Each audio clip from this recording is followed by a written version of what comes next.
اپنے اسلام کو جان لیں اس سے پہلے کہ بہت دیر ہو جائے۔ آج کی کہانی ہمارے بچوں کے لیے سنت۔ دوسرا حصہ۔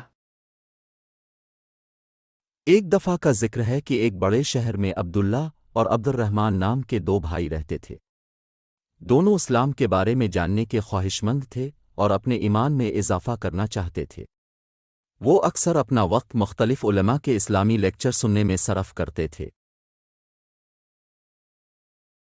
ایک شام جب وہ ستاروں کے نیچے اکٹھے بیٹھے تھے، چھوٹا بھائی سوچ میں پڑ گیا۔ وہ اپنے بڑے بھائی عبداللہ کی طرف متوجہ ہوا اور کہا، بڑے بھائی، میں کبھی کبھی لوگوں سے ایسی حدیثیں سنتا ہوں جو میں نے پہلے کبھی نہیں سنی ہوتیں، میں کیسے یقین کر سکتا ہوں کہ وہ صحیح ہیں؟ عبداللہ اپنے چھوٹے بھائی کے تجسس پر گرمجوشی سے مسکرایا۔ بہت خوب، عبد الرحمن، اب اسلام بہت تیزی سے سیکھ رہے ہیں۔ غلط کو پھیلانے سے بچنے کے لیے احادیث کو اچھی طرح سمجھنا ضروری ہے۔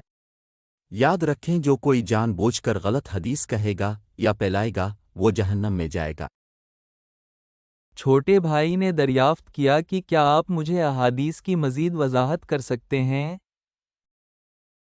عبداللہ نے کہا، احادیث کی بہت سی قسمیں ہیں لیکن اہم یہ ہیں: 1 صحیح احادیث جو اچھی احادیث ہیں، 2 متواتر احادیث جو کہ بہترین احادیث ہیں، 3 حسن احادیث جو کہ قدر ضعیف احادیث ہیں، 4 ضعیف احادیث جو کہ غیر معتبر احادیث ہیں۔ عبداللہ نے دہرایا، جب تک آپ مزید نہ سیکھیں، صرف متواتر یا صحیح احادیث کو دوسروں کے ساتھ شیئر کریں۔